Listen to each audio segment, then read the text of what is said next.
And we'll begin in 2 minutes, everyone.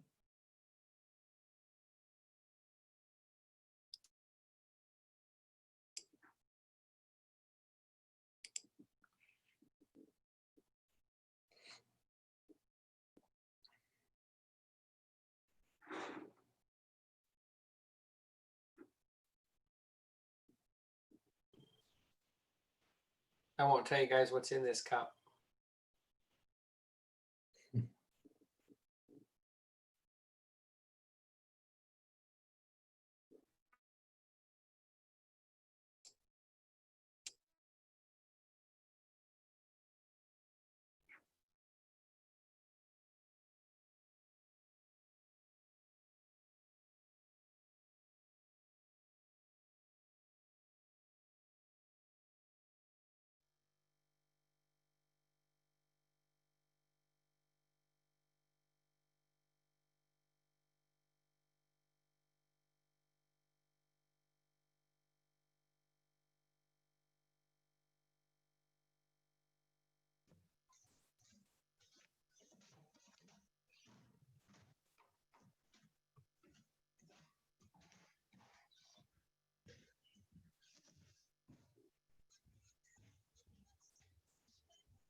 Start in 2 minutes, everyone.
Good afternoon, everyone. Thank you for attending the Surrey Board of Trade and the South Asian Business Association BC Election Candidate Dialogue in preparation for the October 24th vote in our beautiful province of British Columbia.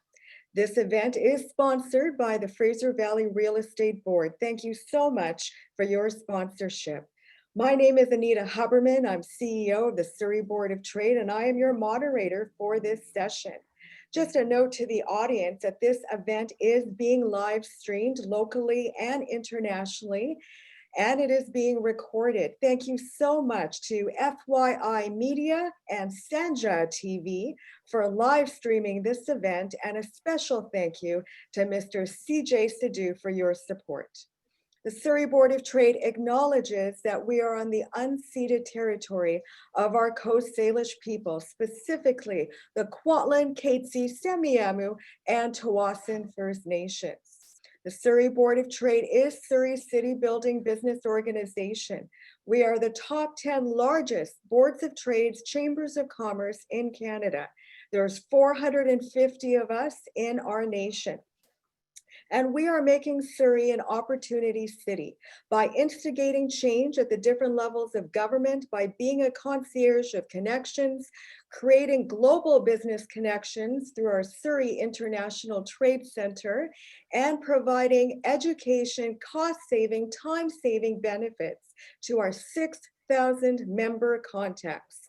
We have the only rapid response business center in our nation that is supporting businesses through this pandemic and through these uncertain economic times. Check out our website at businessinsurrey.com. And I wanted to let the audience know that both the Surrey Board of Trade and the South Asian Business Association believe that voting is a privilege. Voting connects citizens with their political process. It helps choose our leaders, those who share our views or those who may inspire us. The simple act of marking a ballot tells our leaders what we think about decisions that affect our everyday lives, that affect the businesses that we run. By respectfully agreeing or disagreeing with our leaders, we show that the political system can accept differing points of view, and we can resolve them collaboratively. A democratic community can only survive if its citizens see participation in the political process as a duty and as a responsibility. We hope that all of the candidates that we are engaging with today believe in a positive political discourse this afternoon. Surrey voters deserve that. Surrey is going to be the largest city in British Columbia very soon. Surrey matters to British Columbia. And now I ask Mr. Victor Lall of the South Asian Business Association to say a few words. Victor, over to you. Thank you, Anita. And on behalf of the Surrey Board of Trade and the South Asian Business Association, I would like to thank you and welcome all the candidates and the attendees to this forum here. It's a great pleasure to partner up with the Surrey Board of Trade. This is probably our third or fourth virtual event in 2020. So yes, like Anita said, this is a growing city of Surrey here. We want to work all together. We're all about the business community. We're all about giving back. We live in a beautiful city here. We're definitely going to be outgrowing Vancouver in the next few years. So let's all work together, make a big difference in the business community. And again, thank you, Anita, for giving the South Asian Business Association opportunity to partner up with the Surrey Board of Trade. And good luck to all the candidates over here. Thank you so much, Victor. And now our supporting sponsor, the Fraser Valley Real Estate Board. Please help me welcome Mr. Narinder Bains. Narinder, over to you.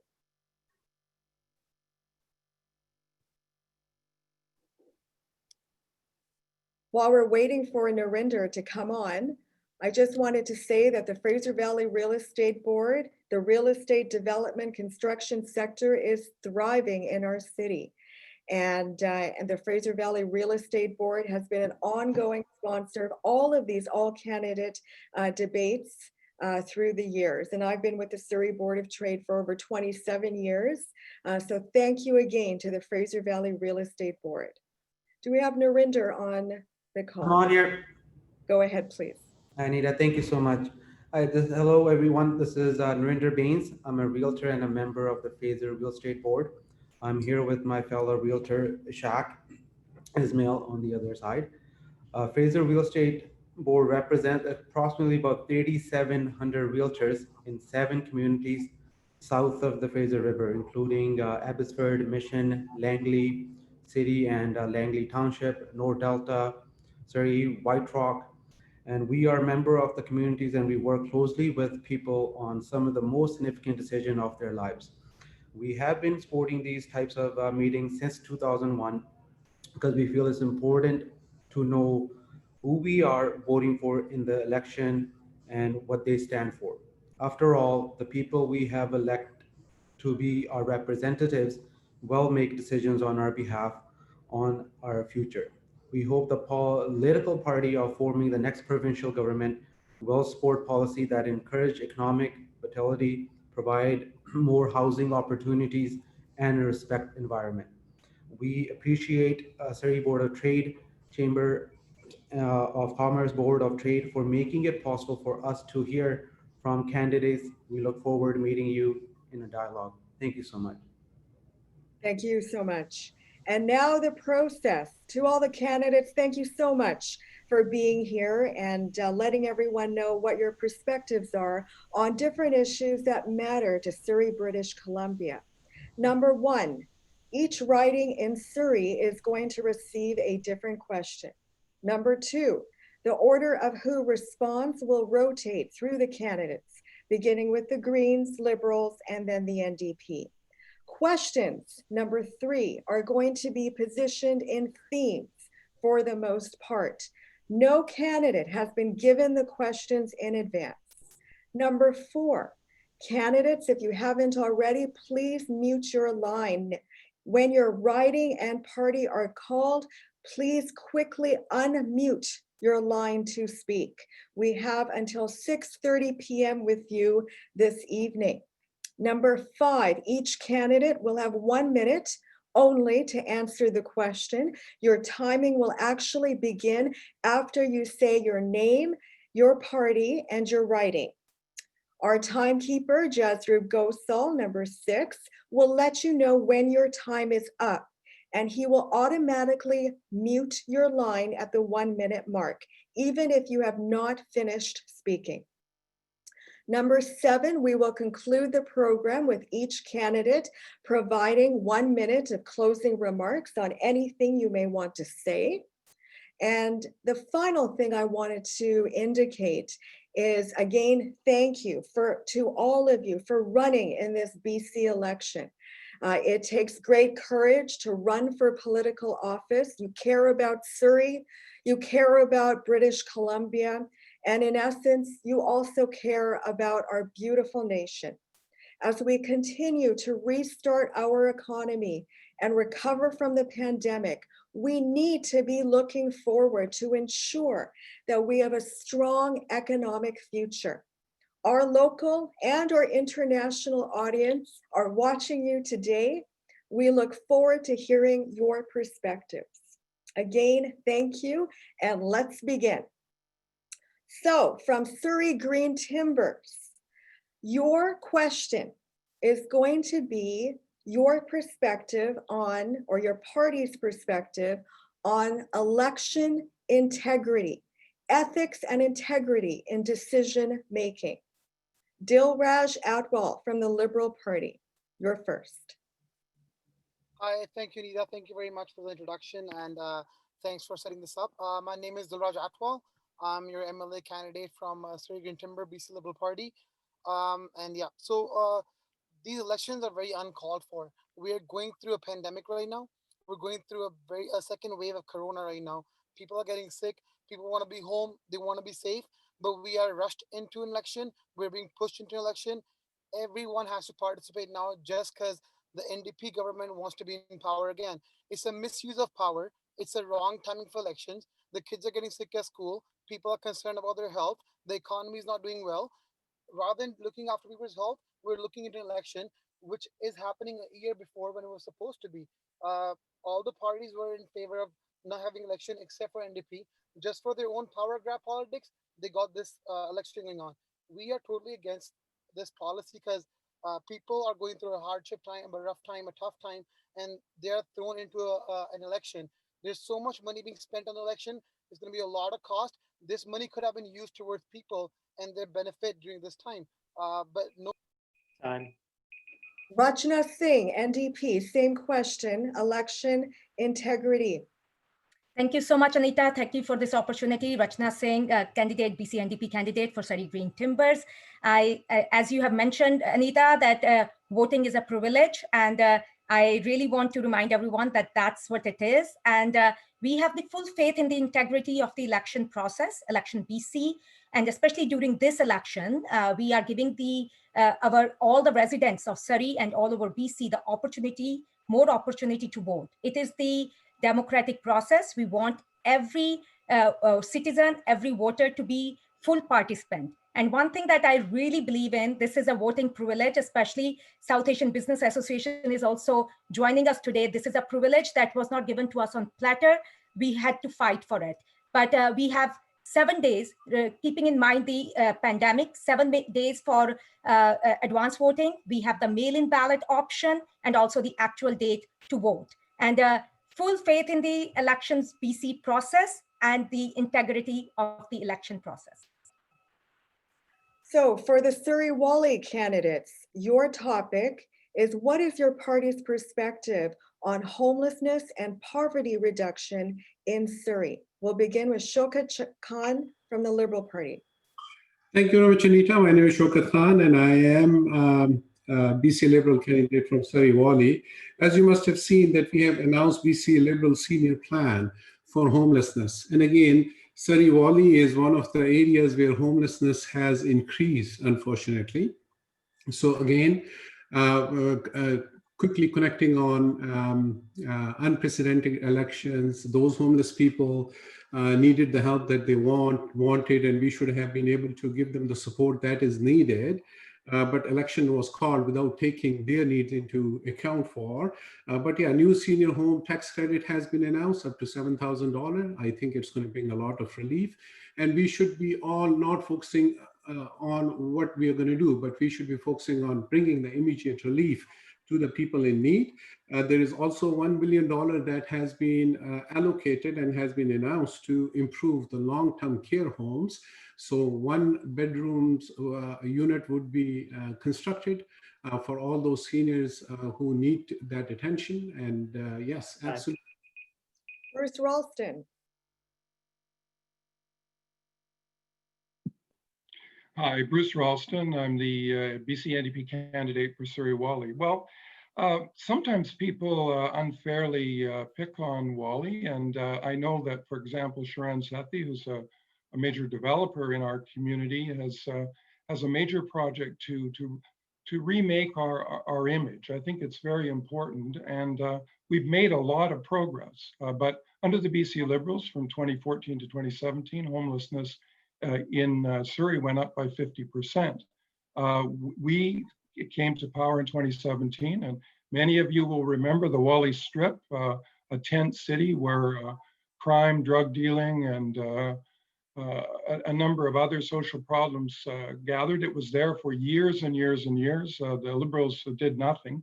We partnered with the city of Surrey and moved all of those people into modular housing, largely in Surrey-Wally. So yes, there are challenges, and we have a very determined program building 110,000 units over the next 10 years. We have 25,000 either built or underway, and we are tackling that problem. To the candidates of Surrey-Guildford, what is your party's perspective as we move through the pandemic and working with the provincial health orders, working with the business community? And I speak of the restaurant sector, the banquet halls in Surrey, and all of those businesses that have been compromised while still adhering to health and safety protocols. What is your party's perspective related to that? And Jodi Murphy, we'll begin with you. Thank you, Anita, and thank you to the hosts for having this event. I'm Jodi Murphy, the Surrey-Guildford candidate for the BC Greens. Speaking specifically to the business community, a big part of your audience here today, I'm sure. The BC Greens small business rent program is aimed at one of the biggest costs that businesses face and has a very low bar entry so that we could get financial support to businesses right away. Pardon me. The BC Greens are allocating $300 million to create a 6-month rent subsidy program for small businesses, keeping it simple, keeping it consistent with the federal wage subsidy program. Just as key federal support comes to an end, we're seeing the provincial government support being delayed by this NDP unnecessary election. Instead of debating these supports on the campaign trail, government should be in the legislature working on implementing them. There's no reason to not be there right now, working together and getting this money to the businesses that need it. It has been delayed, as reported in the Globe and Mail, money that was approved and then several days later. Dave Hands, same question.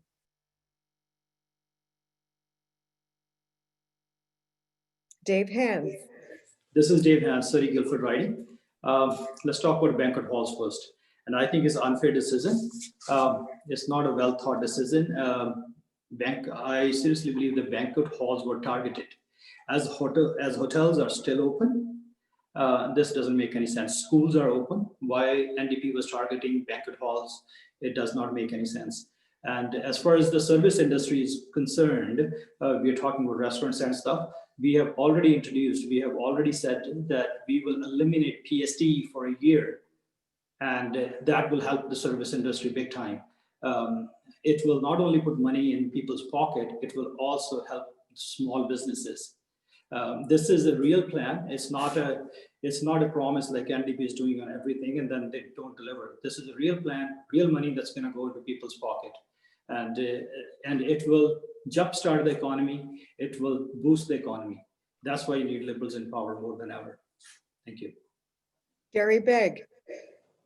Thank you, Anita, and thank you to your organization and the other organizations for allowing us this opportunity to speak on these important issues. I think it's important, first of all, to understand that COVID-19 is a pandemic, the purview of which falls completely within the provincial health officer. And she, thankfully, is making her decisions based upon scientific evidence. When COVID-19 first struck in this province, we provided more than $700 million in tax relief by cutting property tax bills by 25% for businesses. That's an average of $5,600 a year for every business in this province. We used rebates through BC Hydro for businesses that had to close.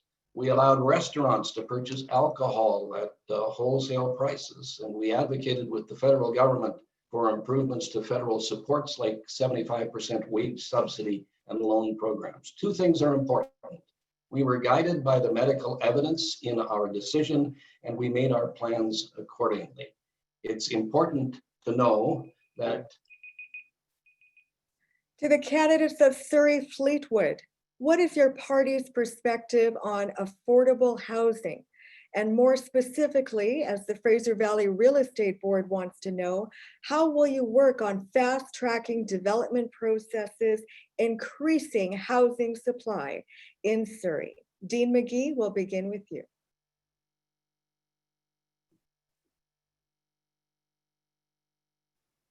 Dean McGee.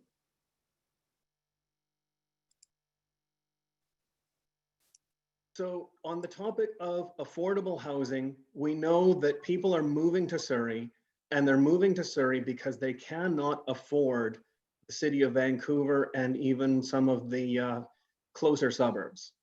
So we need to keep building in Surrey, but when we build out in Surrey, we need to keep having the services. We need to keep building schools, community centers, fire halls. Everything needs to keep going with the development. So we'll keep going, add more houses, and also to have more zoning, excuse me, dog here, to zone houses so that we have more multifamily and density along the transit. So we'll have the transit along now Fraser Highway, and we can densify. Garry Thind. Hello, Anita. Thank you to you and to the panelists, and good evening, all the candidates. My name is Garry Thind. I'm the BC Liberal candidate from Surrey Fleetwood riding. As a realtor, I understand that the housing is all based on the supply and demand. So we need to bring as many as possible, whether it's single family houses or multi-family houses into the market. Because if we have enough supply, there will be, the prices will come down eventually. The second thing is that Liberal government, they announced a PST rebate for 1 year and then 3% in second year. That will bring the construction down for a regular home size by 19,500 on an average for a single family house. That will bring the cost down on the construction of the houses, whereas it will become affordable for the buyers as well. At the same time, it will attract more builders throughout the nation to come into BC and invest here. So I think that PST rebate will be a big push for the housing affordability. Jagrup Brar.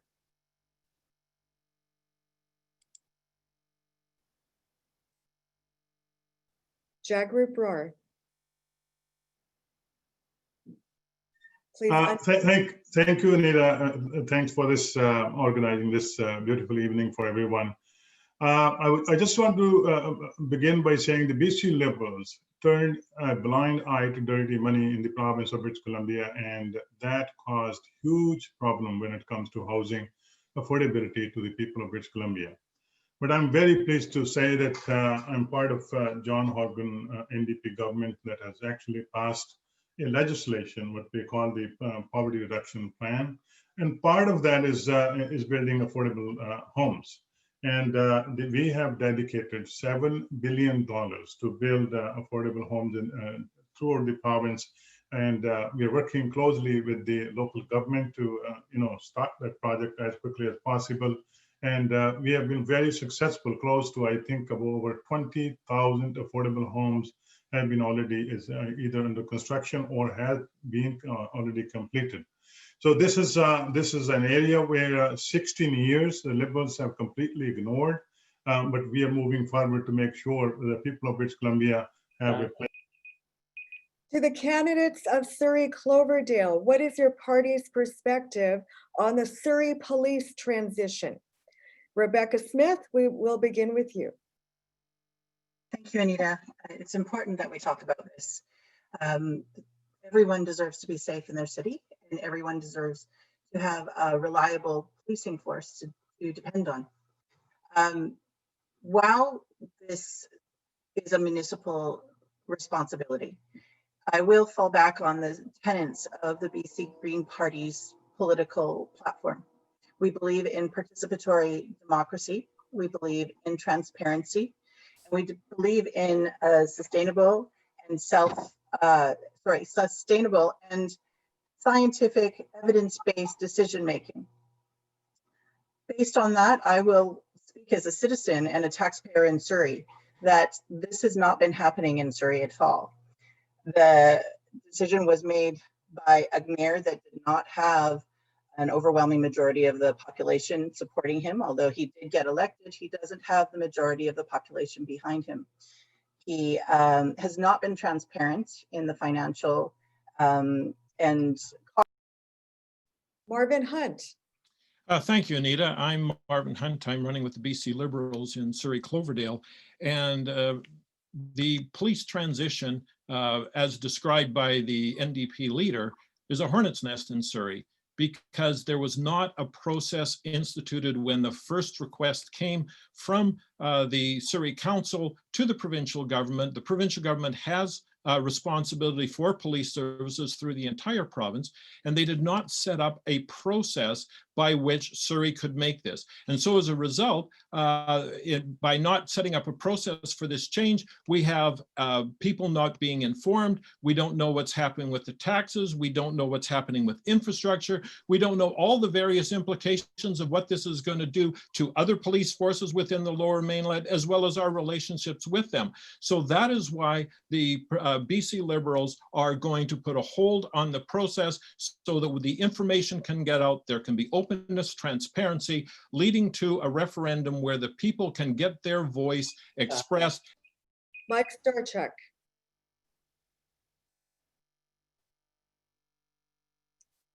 Please unmute your line, Mike Starchuk. Thank you, Anita. And my name is Mike Starchuk. I'm the NDP candidate for Surrey Cloverdale. Public safety has been in the forefront of my life for 40 years, but the people of Surrey deserve to feel safe, and a process has to be transparent. But right now, it's a municipal decision, and that's what the BC Liberals have been saying all along. For Andrew Wilkinson, all of a sudden to take an interest just to score some political points is ridiculous. It's just chaos. Marvin Hunt knows it's not a provincial decision, and that's why he's been silent up until now. And now Andrew Wilkinson wants to have a non-binding referendum and have the city pay for it. I mean, I don't know how you can trust anything Andrew Wilkinson says about the Surrey police. There's a Surrey Police Board in place to ensure the process is transparent. And us as a provincial government need to make sure that that transparency continues on right till the very end. I've been doing this for 40 years. I have not been silent from the beginning about what's important for the citizens of Surrey when it comes to public safety. I've said it from the beginning. I say it right now. It has to be a transparent process that's there for that decision to be made. To the candidates of Surrey South, what is your perspective on a competitive tax system for businesses? We'll begin with Tim Ibbotson, please.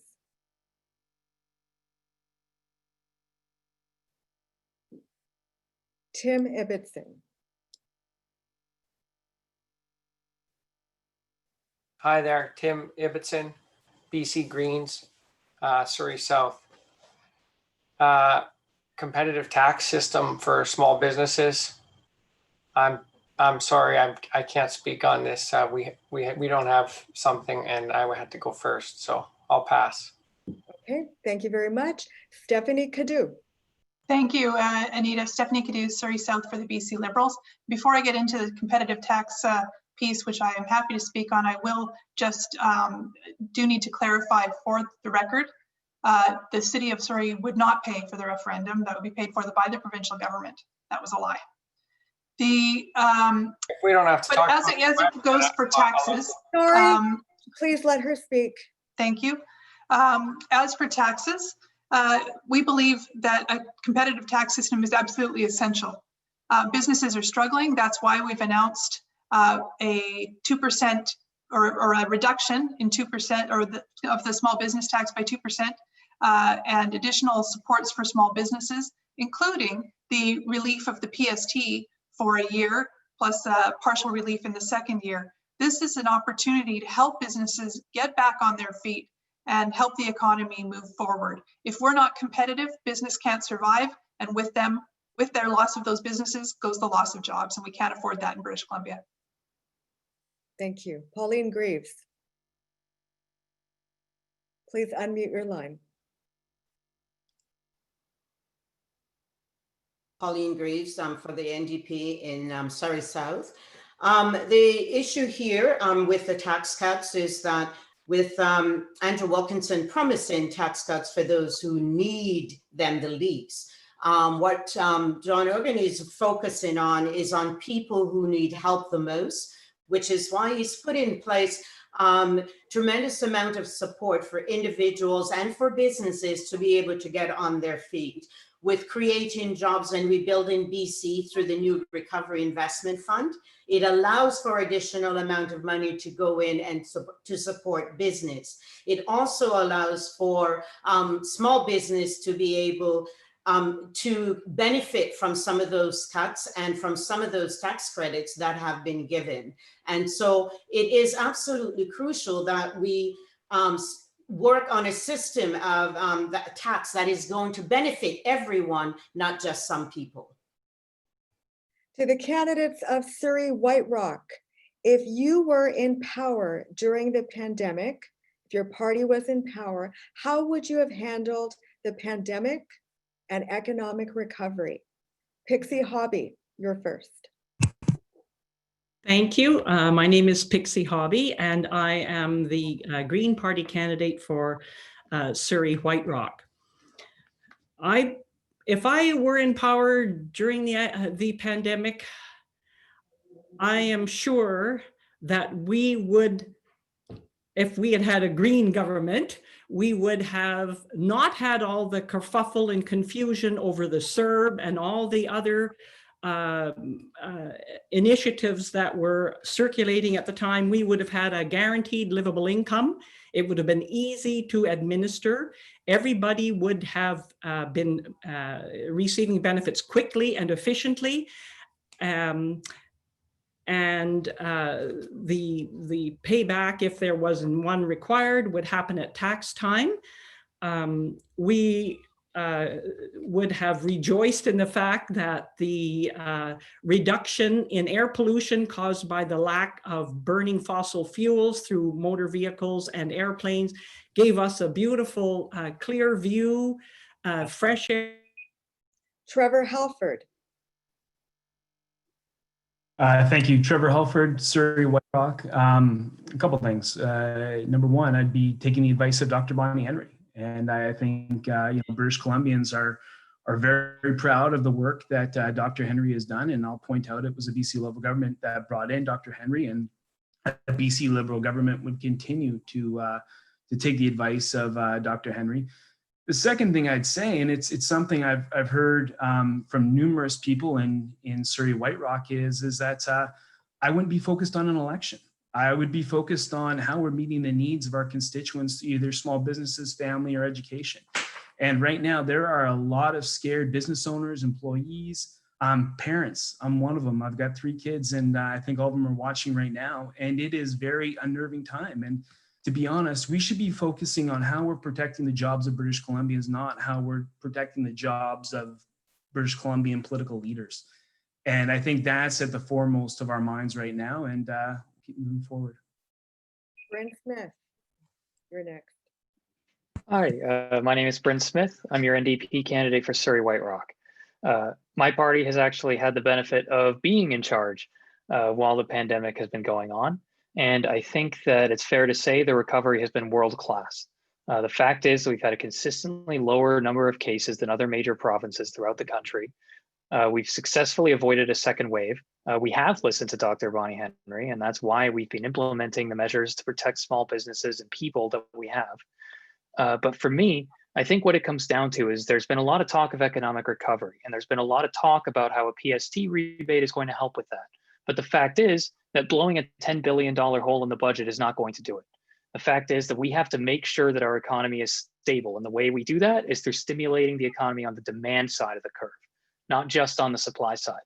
So that means making sure that consumers are confident that they're not going to get COVID when they go out. That means making sure that people are confident that they have the spending power in order to spend on small businesses. So for me, I'm very proud of the economic recovery. To the candidates of Surrey Panorama, what is your party's perspective on healthcare needs in Surrey? Gulzar Cheema, we'll begin with you. Hello, thank you so much for giving this opportunity. This is a topic very close to my heart. I'm a practicing physician. I understand the implications of major health difficulties Surrey is facing. Surrey is the only city in this province which has not got the proper share of the funding. Fraser Health is not getting the adequate funding to provide all the services we need. We are close to 650,000 people. And we need a new hospital. We announced the hospital today. We need more mental health services. We need more home care. We need to have services close to the home. We must be very inclusive, be respectful of Surrey. Surrey is paying the fair share of taxes. We must get the services back to Surrey. That's why today we made the major announcement for the hospital that will be built as soon as we form the government. Hospital is going to be made in Cloverdale. This is something so important for Surrey. People have used this political football for a long time, and today, for the first time, our leader came and he made the commitment. We were all there. We are going to make it. You make a note of this, and we. Jinny Sims.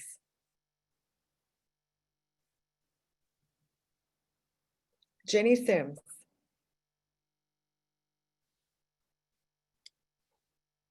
Thank you, Anita, and thank you to the Surrey Board of Trade and SABA for giving us this opportunity. I'm very excited about our plans for healthcare and what we have delivered.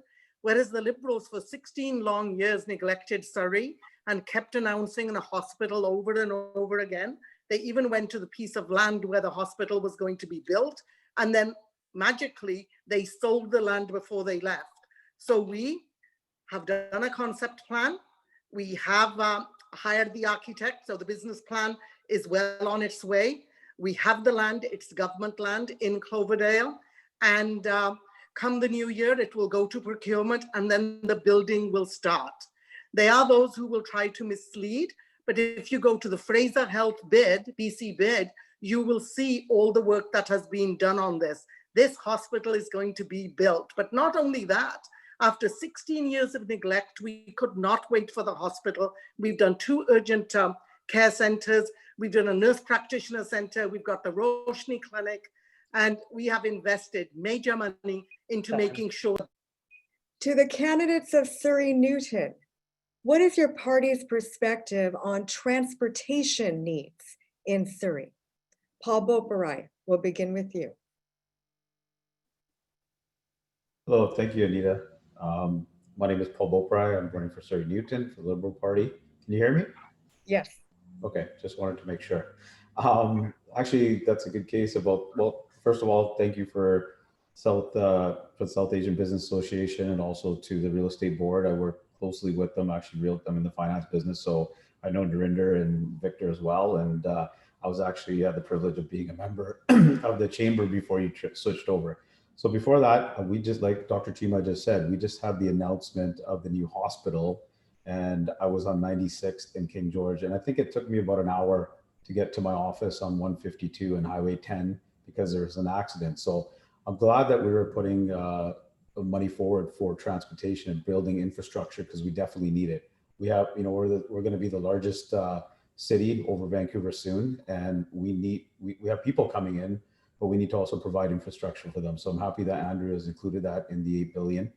And Garry Begg. Thank you, Anita. And I'm really happy to be here to participate in a very, very important democratic system.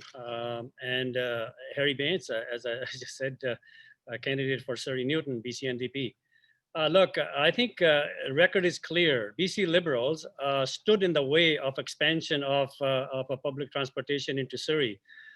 There was never any referendum done when the Millennium Line was built, when the Evergreen Line was built, when the Airport Line was built. But when time came and the turn came for Surrey, and the BC Liberals said, we want to have a referendum. Ask people of Surrey, are you going to pay more taxes if you want to have that extension done in Surrey?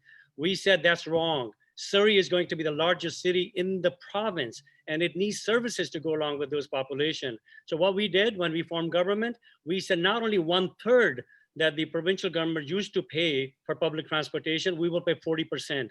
We got federal government to come with 40%. We approved line in Surrey. And now today we have announced additional extension all the way to Langley. So $1.6 billion is already approved. Today we have said that there will be another $1.5 billion. To the candidates of Surrey Green Timbers, back to you.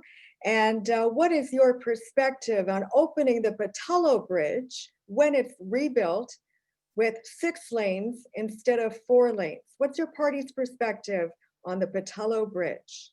Dilraj Atwal, we'll begin with you. Dilraj had to leave for a prior engagement. So okay. Rachna Singh, over to you on the Pattullo Bridge.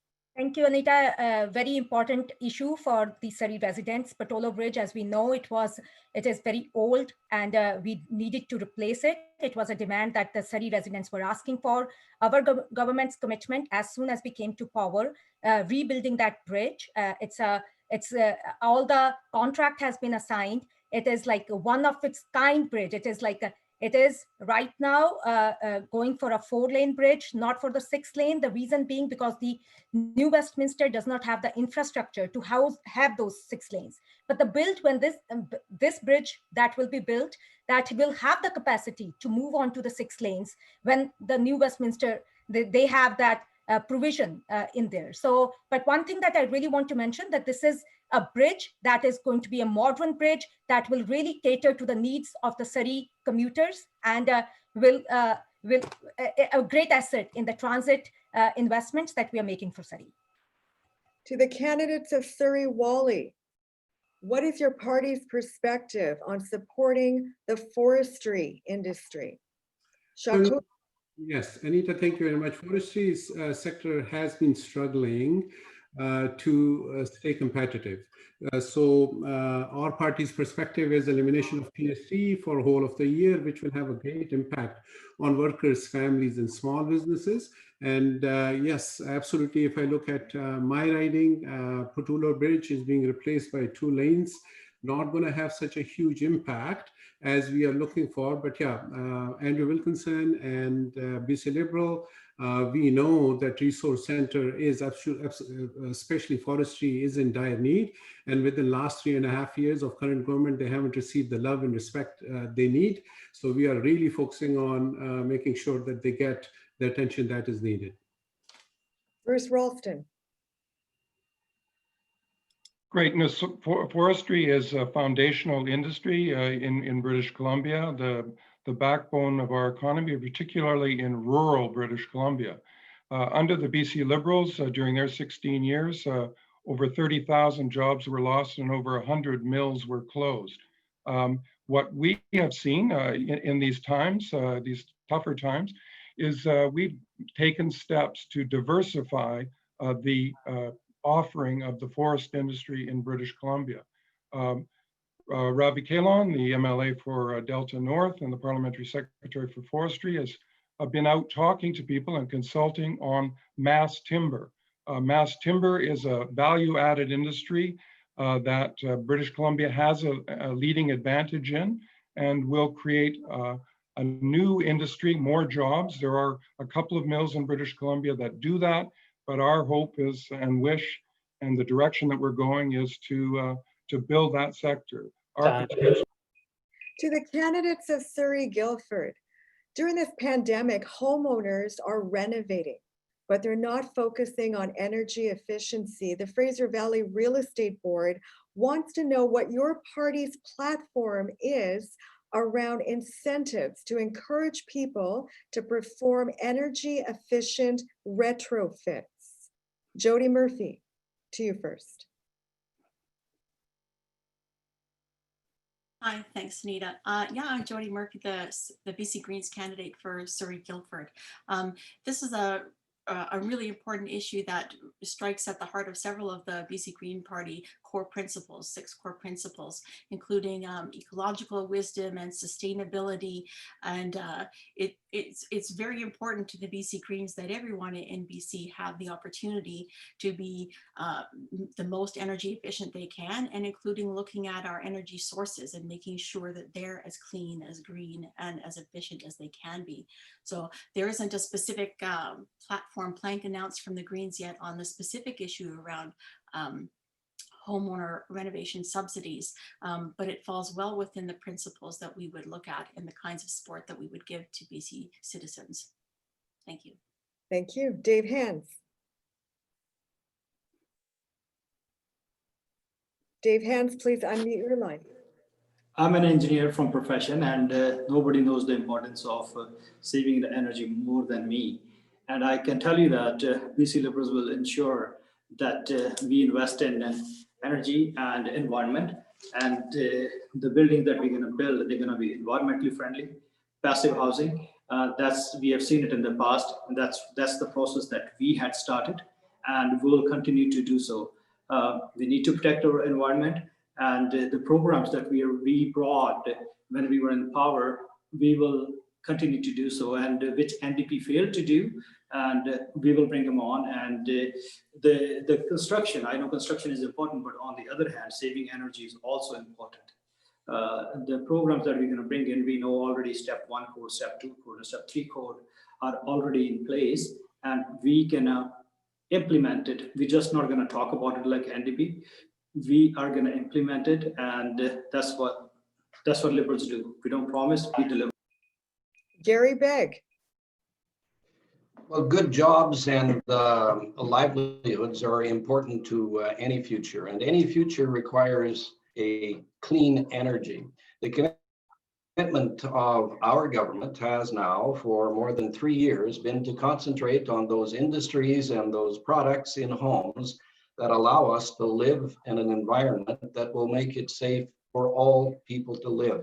All people will benefit from a clean energy plan. We have instilled it, we have installed it, and that's something that we will continue to do. A clean energy and a good economy are inextricably linked.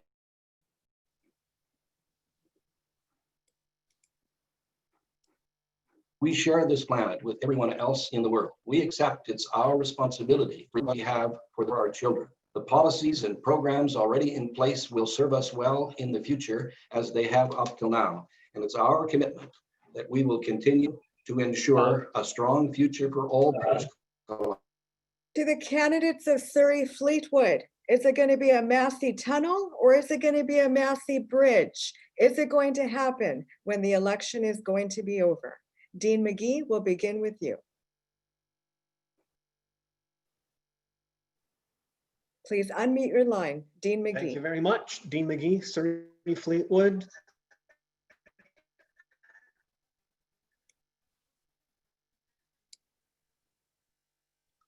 Can you hear me? We can hear you now. Okay, Dean McGee, Surrey Fleetwood, BC Green Party.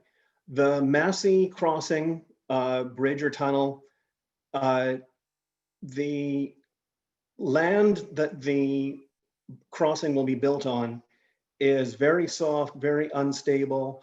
I worked on the South Fraser Perimeter Road, and now when you drive to the ferries, especially if you drive through the Bridgeview stretch and also through the Burns Bog stretch, you'll see lots of bumps in the road because we're dealing with some soft, unstable ground. I have heard from engineers that building a bridge would be a big mistake, and I would obviously listen to the engineers. The tunnel, the crossing, whatever it is, needs to have transit involved, probably light rail between White Rock and Richmond. I have waited in those tunnel lineups.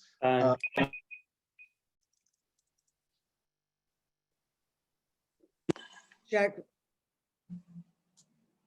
Thind. Anita, I'm an engineer by profession, and I trust in engineers. And I think the study was completed almost at the verge. We spent millions of dollars under the previous BC Liberal government to do the study, and it was pretty much certain that the bridge can be constructed on to Massey Tunnel. That bridge will be constructed. We will replace it with a 10-lane bridge. We don't have to go do all those engineering studies again because quite a bit of that work was completed before. We just have to start from there onwards.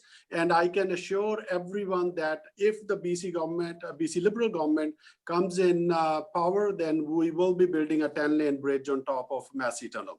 And as I said earlier, I fully trust in the engineering designs that we have available today in the most advanced country that we live in. Jagrup Brar. Anita, we need to build, the additional, whether it's tunnel or bridge as soon as possible so that people can start moving freely. That's very important. But the previous BC Liberal government proposed a 10-lane bridge that was a tolled bridge. And that's why the federal government refused to be part of that process, and there was no funding by the federal government. So we are working with the federal government and also with the local mayor, whether it's Surrey, Richmond, and Delta. So we are going to finalize the plan by the end of this year, and it will be a toll-free crossing. There will be no tolls for this crossing, whether it's a bridge or a tunnel. And also the federal government has already committed to be part of that process because there are no tolls. So we are going to build this thing, but it's surprising that in the middle of election and you build. To the candidates of Surrey Cloverdale, what is your party's perspective on education investments in Surrey and south of the Fraser for K-12, for SFU, and for KPU? Rebecca Smith, we'll begin with you. Thank you, Anita. I'm Rebecca Smith for the Green Party in Surrey Cloverdale. Education is a core platform for the BC Greens. We believe that everyone needs to have a sustainable education and be able to move forward with their lives. We totally believe that there has not been enough attention paid to the education sector. We're disappointed in the fact that while the BC NDP promised to eliminate the portables over the course of their term, they have not. There in fact are more portables now than there were when they started. For 16 years prior to the NDP government, the BC Liberals were consistently underfunding education and leaving us in the dark with over 7,000 people in portables in Surrey alone. The BC Greens commit to funding education, providing early childhood education and continuing education for those to move forward in sustainable education, sustainable economic positions, and building a future economy. We need to do this. Marvin Hunt. Thank you, Anita. Marvin Hunt, running for the BC Liberals in Surrey Cloverdale. We are totally committed to the education of our children and our grandchildren because they ultimately are the future of British Columbia. But the challenge is that Surrey keeps growing, and that's the exciting and great part about it, because the NDP have discovered that it's more of a challenge than they thought. You'll remember they promised to get rid of all the portables in 4 years, half the portables in 2 years. In fact, what's happened is portables have increased by 95, which is 34% more than when they took power. But what we have to do is we have to focus on the building. And yes, absolutely, we will continue the program of building, but we also have to continue the process of developing the trades, developing the professions. We need more teachers' seats. We need more medical doctors. We need to change the system of how we take foreign doctors as an example. So we need to be working with all of our universities, to be able to do that and to make sure. Mike Starchuk. Thank you, Anita. I've lived in Surrey almost all my entire life, and it's interesting that my son he went to the same school in an elementary school as I did, and over the 16 years I've seen what the Liberal cuts to schools have been, leaving classrooms run down and overcrowded. And when I take a look at the last 3 years of what the BC NDP have done, they've invested in 18 new or upgraded schools in Surrey. We are getting 8,900 students out of portables and helping that happen with all of these new spaces that are going on. And when I think about what you talked about, or the question that was there about post-secondary, when I take a look at SFU that's there in Surrey, what a great place when we talk about creating space for new doctors and new practitioners and new nurses to try to create something that's there, or even KPU that's going to be right across the street from that brand new hospital that's coming to Cloverdale and the community that will come with it. So the educational opportunities that are there now with the BC government and John Horgan's team is far greater than what happened in the previous 3 years that were there where there was only. To the candidates of Surrey South, what is your party's perspective on WorkSafe BC, the focal point really during this pandemic for health and safety protocols, and also PPE, perhaps? Tim Ibbotson, we'll start with you. Well, I'm a small business owner myself. I own a small construction company. And I think that WorkSafe has been a great leader on the work sites. I think our province keeping the construction open was very profound. And I think that the leadership that they've taken has been great throughout the COVID at the advising of Dr. Bonnie. Thank you. Stephanie Cadieux. Well, thank you. And every business owner has had the requirement to work with WCB or WorkSafe, and every injured worker has a relationship certainly with WorkSafe, and it's an essential part of our worker safety system. Absolutely. Through COVID, they've done, I think, a remarkable job of trying to help businesses get up to speed on how to operate safely in the new world, the go forward world.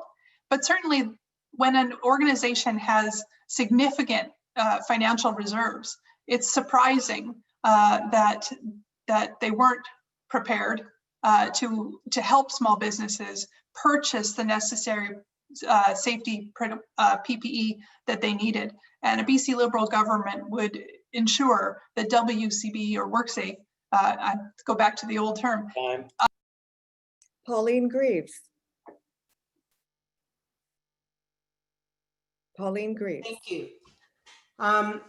In terms of WorkSafe BC, the safety of individuals and workers are clearly really important, and it will help very much so with their engagement and involvement in moving forward and ensuring that work environment continue to be a safe and healthy place for individuals to work. For business, small or large businesses, it's important, especially through this pandemic, in that it is able to acquire, because this is all new. What it has done is allow for them to see what worked and what hasn't, to create new standards that will end up improving new protocols, so that should we be faced with any situation like this in the future, they will be prepared and they can give information fairly quickly. It is important that they're aligned with public health so that they can move together and coordinate what is required for an effective work environment. To the candidates of Surrey White Rock, a pathway towards economic development recovery is international trade. We're a border city. What is your party's perspective on that? Pixie Hobby. While the BC Pixie Hobby, BC Greens, South Surrey White Rock. While the BC Greens don't have a specific policy plank on the topic of international trade, I can speak to this from the perspective of being a Green, and that whatever policy we might develop on this would be based on our principles of sustainability, respect for diversity, ecological wisdom, social justice, and nonviolence, and certainly would be in line, in keeping with the federal Greens policy on international trade, which is to encourage such trade, but make sure that our policies reflect proper ecological behavior.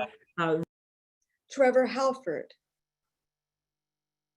Thank you, Trevor Halford, Surrey White Rock. I think for us is that we've got to be competitive, and we've got to be competitive in Canada and throughout the world. And one of the biggest ways to do that is through how we're looking at how we're doing different taxes.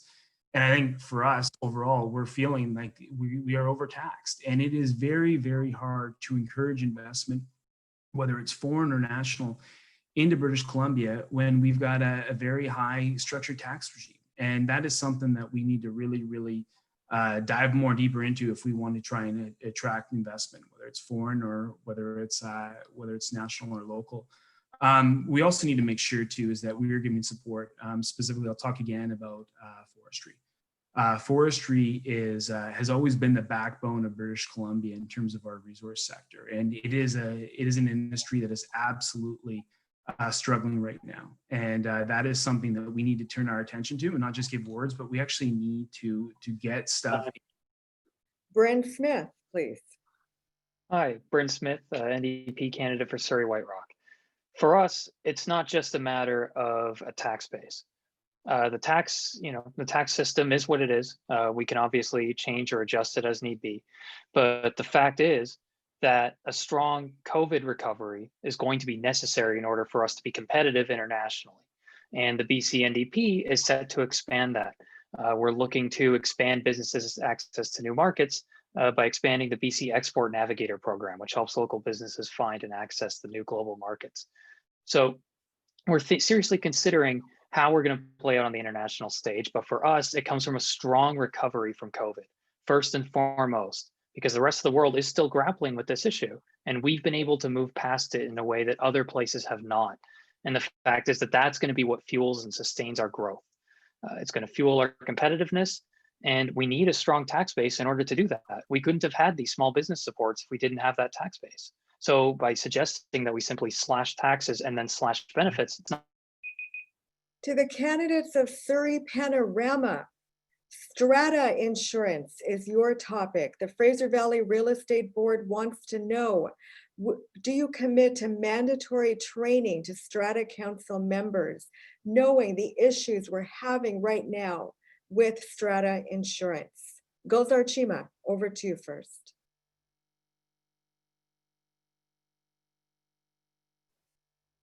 Sorry, it took me a long time to.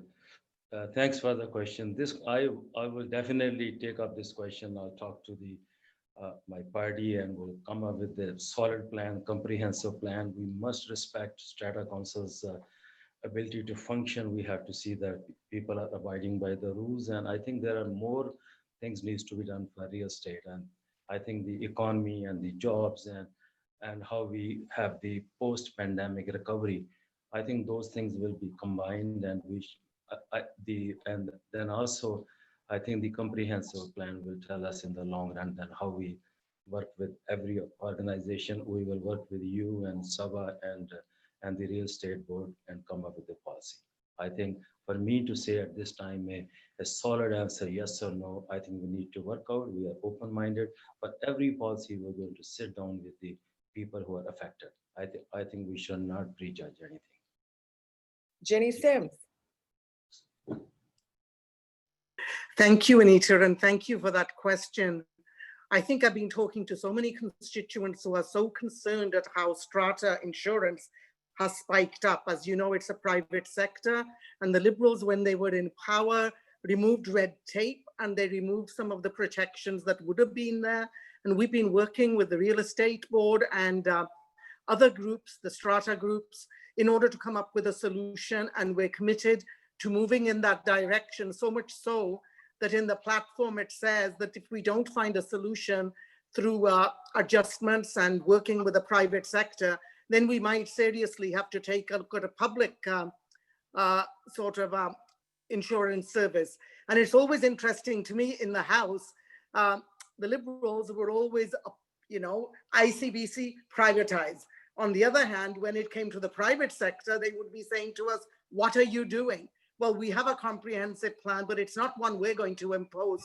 It's one where we're going to work in collaboration.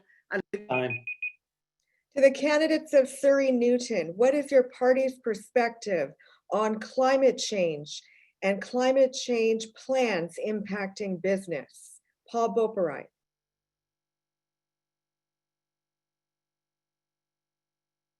Please unmute your line.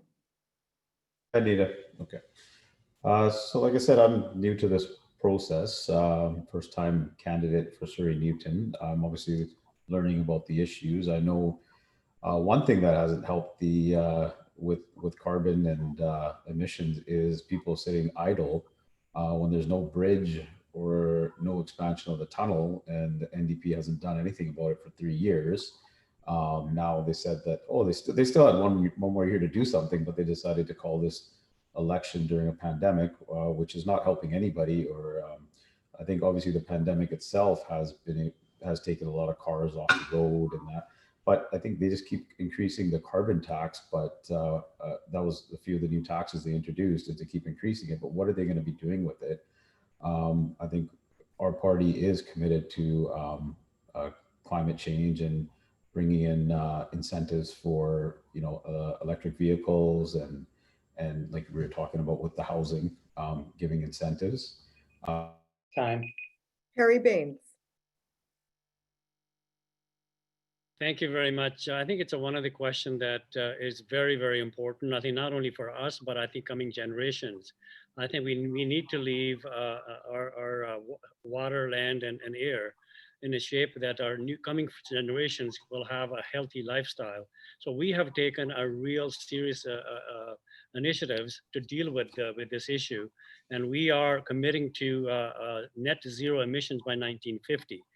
We are investing heavily in electric vehicles, having more charging stations all across the province, and incentivize even the secondhand electric vehicles. So, and we also already are electrifying our industrial bases. So I think, we have a very comprehensive plan to deal with our environment, because not only that we must do it, but we owe to our children and their children. This is our future. We can't have fossil fuel based economy. To the candidates of Surrey Green Timbers, back to you on your last round of questions. How are you going to make British Columbia and in partnership with other cities investment friendly? With technology investments, attracting businesses, attracting our manufacturing sector, creating those good quality jobs. Dilraj Atwal, are you here? He has not rejoined. No. So Rachna Singh, over to you. Thank you so much, Anita. And I think this is a great question, especially during the crisis that we are going through. And BC NDP has a very robust plan to support our business, to attract new business, to giving the incentives. We are giving the 15% non-refundable tax breaks to the small and medium-sized businesses so that they are able to hire more workers. We are also putting in a 3 million grant program for our business industry so that they are able to access those grants, and especially during the crisis that we are going through. And also looking for the different what COVID has taught us is more about technology, how to use the technology and how to make a better use of it. So using those technological aspects to boost our business industry, also giving a time. To the candidates of Surrey Wally, what is your party's perspective on ICBC and BC Hydro and impact to citizens and businesses? Shaukat Khan, we'll begin with you. Anita, thank you very much. Shaukat Khan for Surrey Wally. We are talking a lot about NDP and the performance for the last 3 years, so we need to reflect back and see what they have done in those 3 years. 150,000 British Columbians have lost their jobs during COVID-19 pandemic, and NDP have no plan to get their jobs back. But just to touch base on ICBC, British Columbians need and deserve a choice in their car insurance. At BC Liberals, we believe in giving consumer a real choice so that they can do whatever they want to do, and they continue to pay some of the highest rates in Canada for less coverage. Let's examine the best insurance systems for consumers around the world, take the best practices and save money for BC motorists. So you saw the announcement that came out that we are going to finish the monopoly of ICBC, and we will have those private insurers come in, which will give a relief to the young drivers who are paying more ICBC insurance premium. Time. Bruce Ralston. It's rather startling that the party that created the dumpster fire at ICBC is now proposing to invite private participants into the market. Everyone knows, and studies show, that rates will only go up if private insurance gets into the market. They pick off the top 25% of the drivers, the good risks, and leave the rest for the public sector, which will drive rates up for all of those people, the majority of people in British Columbia. So it's a wrong-headed plan, and in fact, the Liberals were in power for 16 years. They didn't privatize. They didn't invite the private sector into ICBC because it works, although they destroyed it in the last couple of years by taking money from ICBC and putting it into the budget. BC Hydro, we're electrifying the economy. Rates have gone down for the first time in a long time last year, and BC Hydro is an important time. To the candidates of Surrey Guildford, how are you going to reduce red tape to help business if you come into power through the BC government? We'll begin with Jodi Murphy. Hi, thanks again, Anita. Jodi Murphy, the BC Greens candidate for Surrey Guildford. I remember speaking to this topic, the same topic in 2017. And as I mentioned on the earlier question, the BC Greens have policies and programs that are targeted at small business. Keeping businesses afloat, keeping people employed is just an integral part of keeping the economy going. And whether the Green Party does look at some transformative type things with the economy, but it's always about keeping people employed, keeping services going for everyone. I think it's really important to note that, we're here in the election talking about different campaign promises. The NDP isn't actually promising anything that's so new or different that it was worth actually having an election for. Everything that they are talking about are things that could have been promised, could have just been done, could have worked together and implemented with the time remaining in their term before the next election. It's really an unnecessary waste of taxpayer money and time to be having this election right now. Time. Dave Hands, you're next. Hi, I'm a small business owner myself, and I do know what kind of problems we are facing. There are 8,000 businesses that are impacted in the last six months, and we need to make sure one of the main things that you do need right now is the PST cut, and this will help the small businesses, and this will help the jumpstart, and not only that, the service industry is banking on the service industry that we are in, the restaurants, or this is impacted by COVID big time. So the main thing that we need to focus on is to give them a hand. The PST is one of the major things that is going to help them. It's 7%. You're looking at a major setback during pandemic. A lot of restaurants are shutting down, services are shutting down, small businesses are shutting down. This is the time we don't. Time. Garry Begg.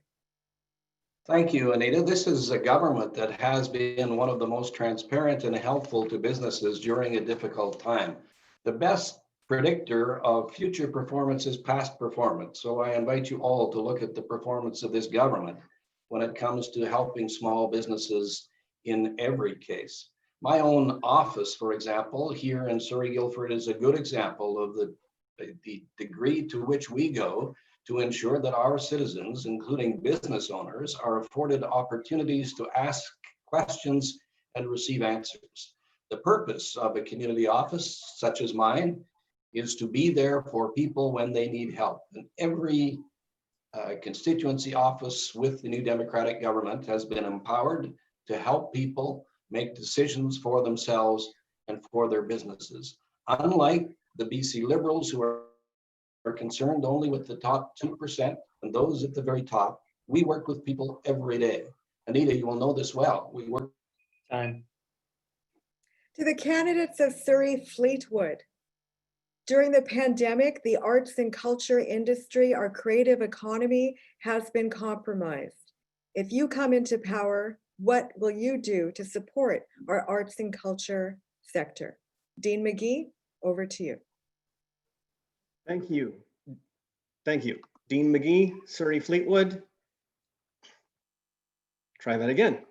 Dean McGee, Surrey Fleetwood, BC Green Party. So the party doesn't have a specific policy about culture, but again, going back to the 6 basic principles, that social justice, respect for diversity, the best way to promote culture is to promote cultures, and to have diverse cultures, to encourage people from all sorts of different cultures. And Surrey is probably the best example of that, of any city around, the kind of diversity that we have here. So the diversity and respect for diversity and social justice will help with the culture of Canada, BC, and Surrey. Garry Thind.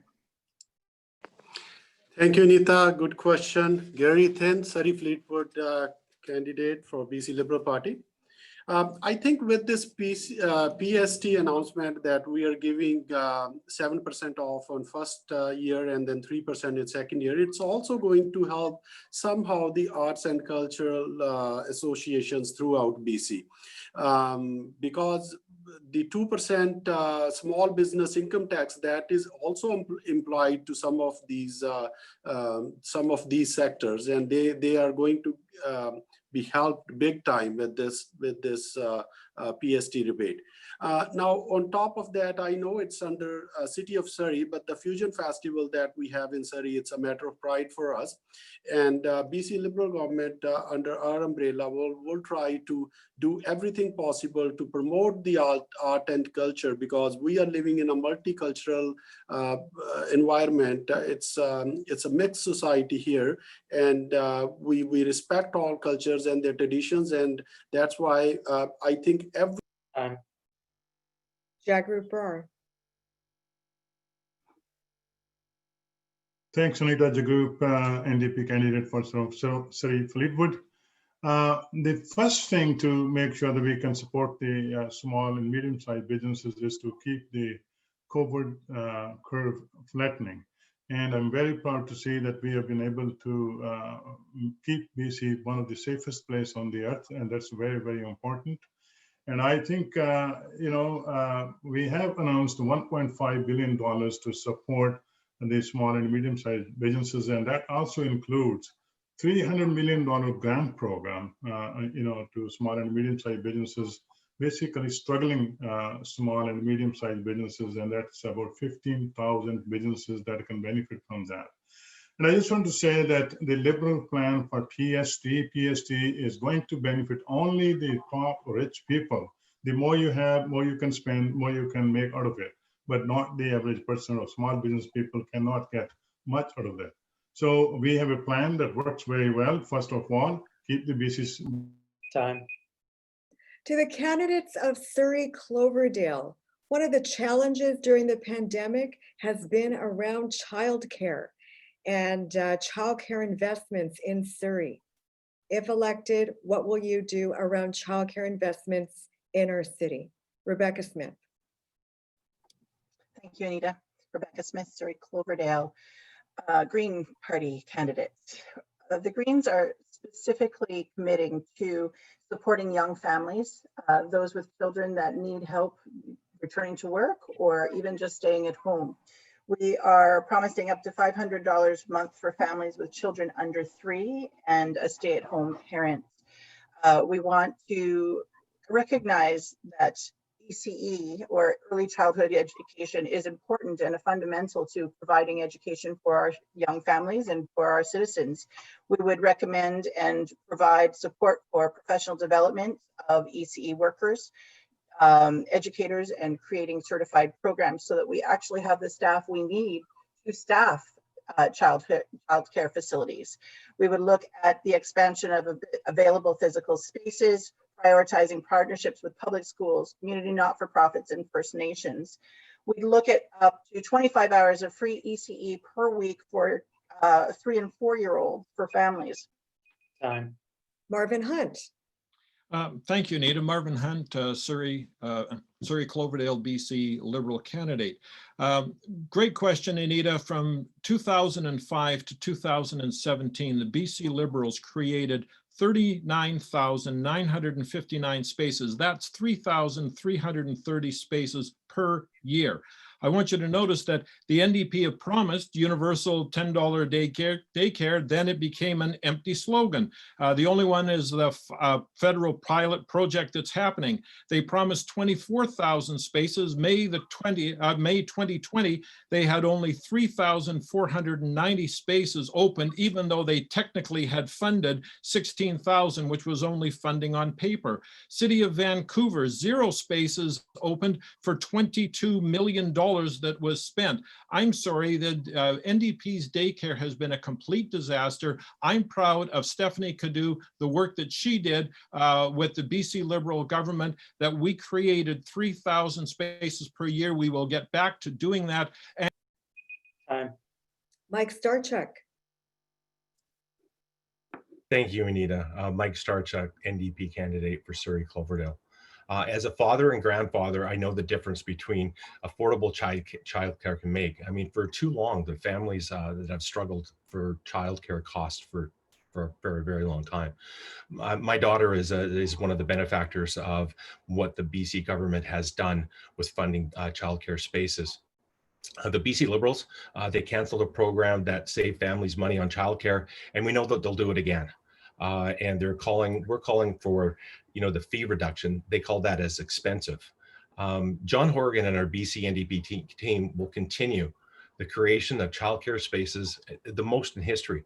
We know that we've had 2,500 spaces funded in Surrey, and we're going to keep on moving so that Surrey families don't have to choose between growing their families and growing their careers, because that's how we do a recovery that works for everyone in the city.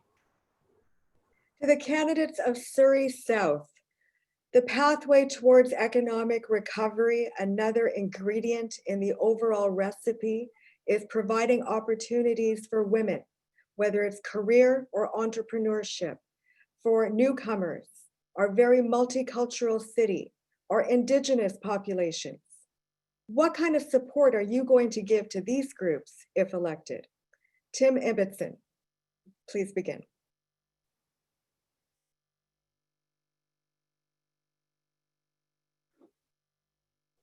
Please unmute your line. Hi, can you hear me? Yes. Hi. The BC Greens have laid out funds. I don't have them in front of me because I'm always first, but the BC Greens have laid out plans for the underprivileged, and they have funding that's based on realities of the people in the communities. It's not big, giant global promises to win campaigns like canceling the PST or spending billions of dollars on oil and gas subsidies. They're real plans with real funds delivered in communities for those underprivileged specifically. And they're laid out in their platform, which will be coming out here in the next couple of days. Thank you. Stephanie.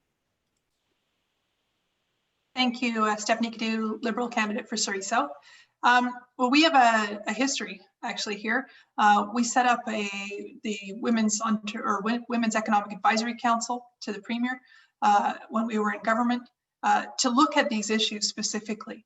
And one of them, of course, as you mentioned, women have been hit most hard through this pandemic. One of the things that is important to that is childcare, and I can assure you, a BC Liberal government will ensure that childcare supports continue to grow in our province. Secondly, I've introduced an equal pay bill 3 times in the legislature, looking to finally put an end to the unfair practice of women being paid less than men. The NDP failed to call it. John Horgan called it a stunt, and now he has promised it in his platform. So I think you should look at the candidates, look at the track records. I've been advocating for women my whole career, and I'll continue to do so in government. Pauline Greaves. Pauline Greaves for the NDP for Surrey South. In terms of the pathway for recovery, under John's plan, workers and small businesses would be put first. They're at the front of the economic recovery. This is including affordable rent, where there will be a freeze on the rent for individuals. We're helping family with children. That would include free transit rides for children up to the age of 12. There is clearly some challenges around new immigrants, and I disagree with Stephanie to say that the Liberals have really helped them. There's very few programs around that is actually allowing for them to be integrated in our society. With the recovery program, Recovery Investment Fund, it provides additional money that will allow for new businesses, and individuals, small business can go through the mentoring program. They can access new market by getting information. Time. To the candidates of Surrey White Rock, Surrey has the highest number of urban Indigenous groups within British Columbia. If elected, how will you support Indigenous entrepreneurship, Indigenous careers under the paradigm of UNDRIP? Pixie Hobby, you're first. Thank you, Anita. Pixie Hobby, BC Green candidate for Surrey White Rock. There isn't another political party that has such respect for the Indigenous people of our country than the Green Party, and I'm proud to be associated with the BC Greens for that reason. In fact, one of our key underlying principles that pervades all our policies and platforms is respect for diversity and respect for the environment, and the Indigenous people are an incredible example for us to learn from. Everything from the First Nations forestry, the way they practice forestry, to the way they administer justice is should be a lesson for all of us to learn from. But specifically, what the Greens would do in terms of supporting Indigenous business would be to Trevor Halford, you're next. Thank you, Trevor Halford, BC Liberal Party, Surrey White Rock. I be very clear on this, and I think that you know, a lot of the backbone of our society is built on Indigenous relations, and I think in Surrey we have to be very, very proud, and White Rock as well, of the culture in the past that our Indigenous have brought and continue to bring. And I know out here in the, for instance, Samiamu, they have continuously been innovative in the ways that they celebrate their culture. And for us is that we have a real obligation to make sure that we are supporting our Indigenous cultures in every way, including small business, and including in ways in how we educate our children in the ways of Indigenous people. And I think that's something that we've got to continue to celebrate, because it's something that we need to be, and we continue to be very, very proud about. Bryn Smith, you're next. Thank you. Bryn Smith, NDP, Surrey White Rock. I just want to actually echo some of the comments that were made earlier. I agree that Indigenous relations are part of the backbone of our society, and they're one of our greatest and most long-lasting injustices. I'm very proud of the NDP for bringing in UNDRIP, being the first place in the world anywhere to ratify it in law in our parliament. I'm proud of the fact that we're stepping up for ordinary people and for small businesses. And I think the fact is that our economic recovery will target Indigenous people as well. It'll benefit everybody. So I'm very hopeful that through this process, we'll be able to create more jobs. We'll be able to rebuild demand in the economy, and that will rising tide will lift all boats. Thank you. To the candidates of Surrey Panorama, what is your party's perspective as a measure of economic recovery to enhance and expand the resource sector in British Columbia, such as LNG, forestry, oil and gas investments, the pipeline? Gulzar, Cheema, over to you.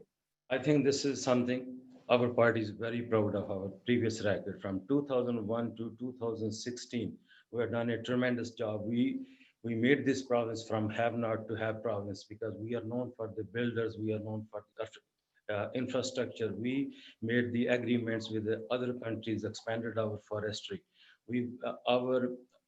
Our administration was out there at the world level, making deals, making sure that people get the product, and we opened the markets. We opened the market in China and South Asia. I think we need to diversify. BC is a powerhouse. We must work together and also enhance all the capability of every business. We should give them all the opportunity to move forward. We should not be the obstacle. I think NDP government has been an obstacle in many ways, and that has to change.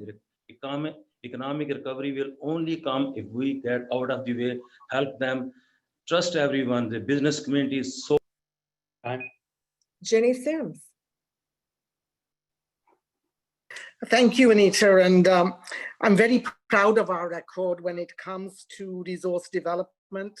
and also when we're looking at moving forward into the technology sector, because I think that one of the fastest growing sectors right here is technology. And in our platform, you will see major incentives and promotions for that sector, because we've got to grow that sector. I think we have the potential to be the second Silicon Valley. We've also taken our wood, and instead of logs going off on trucks to other countries, which the Liberals did, we're going to grow decent paying jobs here through manufacturing and using our woods differently. And I'm so proud of the fact that it was our government. What the Liberals could not deliver, we delivered. And that was a deal on when it came to LNG. And the work on that is well away. And we know that we have to invest in the business sector, help the business sector. Time. And finally, to the candidates of Surrey Newton. Candidates, Newton has been left behind in terms of revitalization for a variety of reasons, whether it's transportation investments or the like. How will you work with the city of Surrey to revitalize Newton, to make it a destination? Paul Boparai, you're first. Thank you, Anita. Actually, this is one of the main reasons why I'm decided to run for the Liberal Party in Surrey Newton. I've been a resident in Surrey Newton since 1990. And even since I've been in high school here, I haven't seen much improvement. I've seen Surrey Newton is actually kind of the starting point for a lot of our businesses in the community. You look at successful businesses that in our community that are massive. You look at Frutacana. Where did it start? It started in Newton. So now my focus is trying to help the next generation of business owners or business entrepreneurs in our community. I think that's going to be my focus, because that's what I've done. I've started my own business from ground up, brick by brick, in the last 10 years. I will be fighting for resources to Surrey Newton, and I keep asking that question to the NDP. What have they done for us in the last 15 years? Nothing. Garry Begg, over to you. Thank you, Anita. And I think the example is very clear. How much Liberals, BC Liberals love Surrey and Newton is that they ignore it. And I think when you look at it, schools are being built in Newton right now because people or children were studying in portables. Thanks to them, that $0 was given for capital improvement between 2006 and 2010. No schools were being built. We're building schools. 8,900 school seats are being built right now. And when you look at the LRT, one of the first decisions of our government was to approve LRT to Newton. And working with the BIA, Newton BIA, Philip Aguirre, we're working hard, and we are trying to turn Newton into an entertainment center. And we need to make sure that our neighborhoods are safe. We want to make sure that the people who are walking in their neighborhood parks or using public facility, they feel safe. Their children are safe. Time. So candidates, now please offer your concluding remarks. You can say anything you want. You need to convince the voters. Remember, everyone, to the audience, voting day is October 24th. And let's begin with Surrey Green Timbers candidate, Rachna Singh. Thank you so much, Anita. It has been my privilege to represent the constituents of Surrey Green Timbers in the legislature. And I'm so proud to be part of the government that has been able to listen to the needs of my community, whether it was affordability, eliminating tolls, eliminating MSP premiums, bringing up the minimum wage, or investing in our services like schools, and education and healthcare sector, bringing 2 urgent primary care centers, 80 new school projects, 8,900 new seats, childcare spaces, affordable and safe childcare. I think a lot has been accomplished, Anita, and more needs to be done. And that's why I'm reseeking this election to continue the work and being the voice of the residents of Surrey Green Timbers. Dilraj Atwal, also from Surrey Green Timbers. Hi, thank you, Anita. It's very important for us to bring the youth forward, and it's a very good opportunity for us to get the youth involved. It's been always said the youth doesn't come forward. We don't take part in politics. We don't take part in policies. but this is a time when we have to show faith in the youth, bring the youth forward so we can all work towards a better future. If we start investing today into our daily routines and policies, that's when we can have a better future. That's why I'm here in front of you, requesting all of you to show faith in the youth so we can move forward, have a better future for us, our community, make it better, prosperous, and more healthy, more safer for generations to come. Thank you. From Surrey Wally, Shaukat Khan. Thank you, Anita. And again, we all know that John Horgan's decision to trigger a snap election has put relief funding for businesses and everybody else on hold, just to extend his job for another 4 years. I'm working hard to reach out and connect with Surrey Wally area in a very short time that is allowed. Please follow me on Facebook or call me at 778-682-9357 for quick discussion. This is the time to bring the change in BC and Surrey Wally and deal with the issues of homelessness, addiction, and help for small businesses, and move Wally to be an area where families prosper and businesses grow.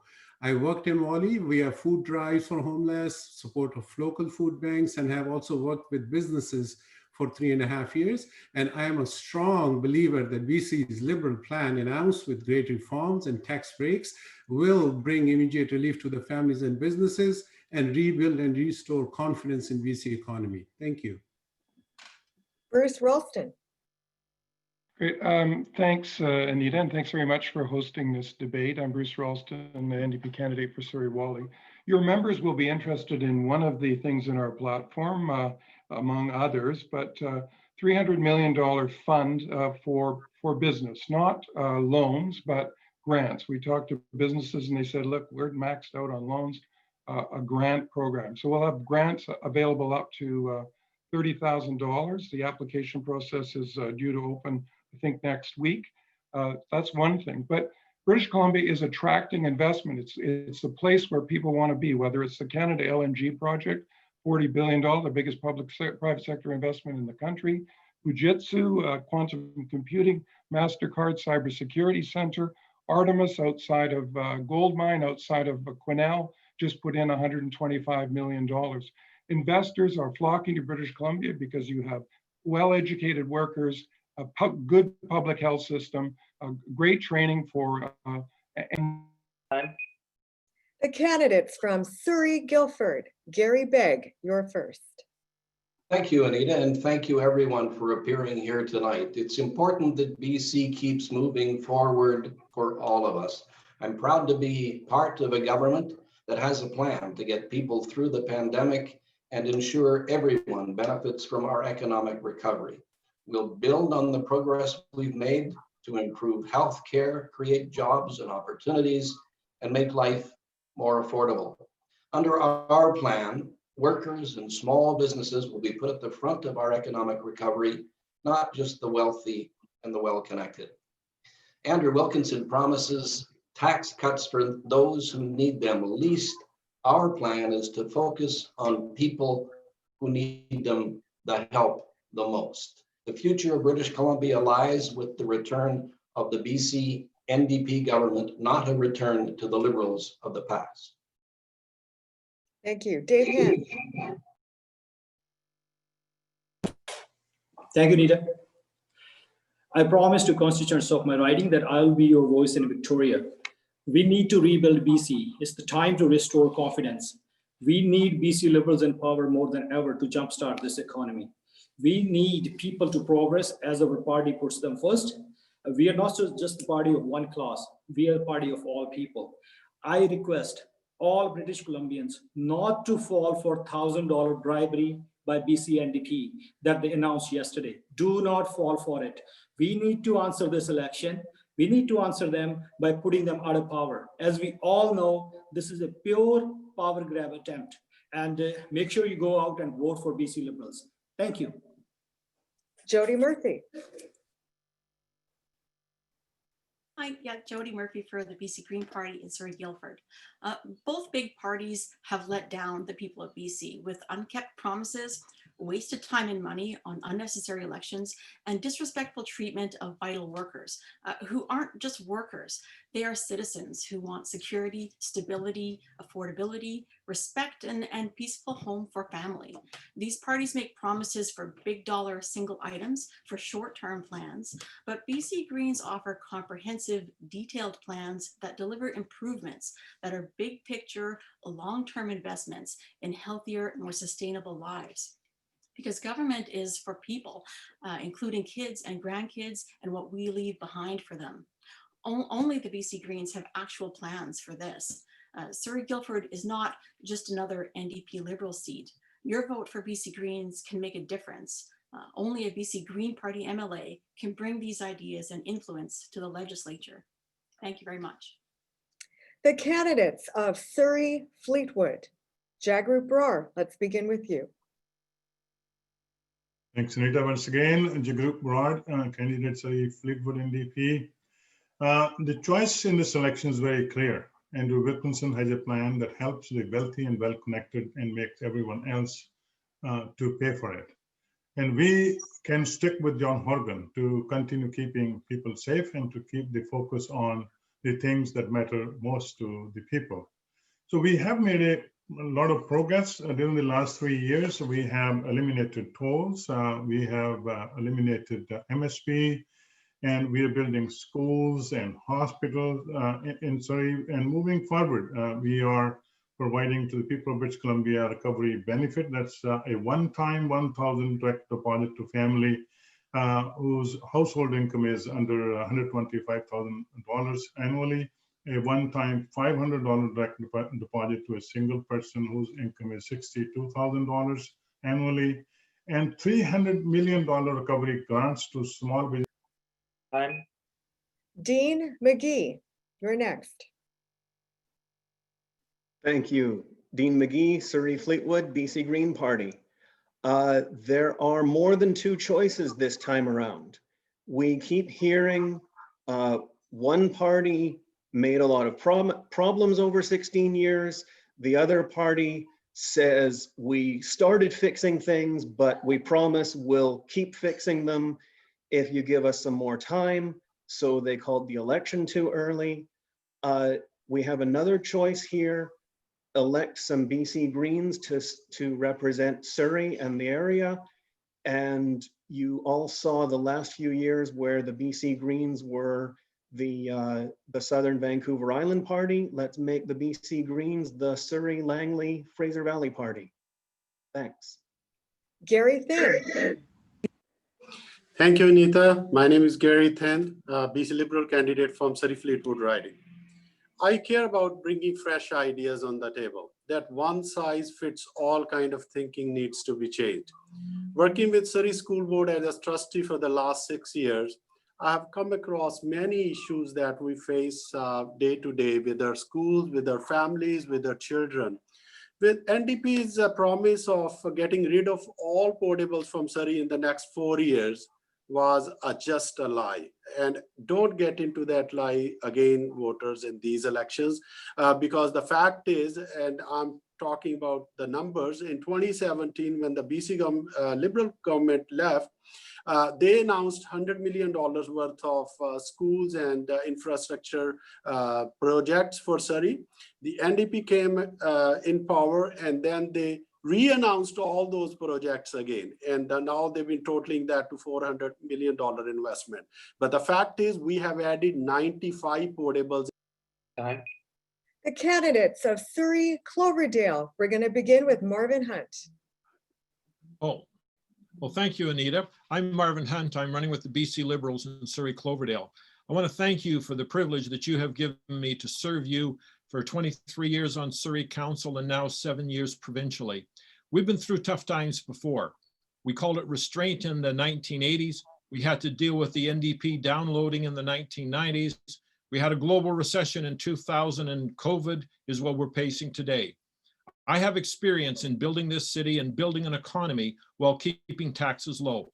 I have the experience. I love this city. My children and grandchildren live here too. So on October 24th, I'm asking you to vote for Marvin Hunt in Surrey Cloverdale.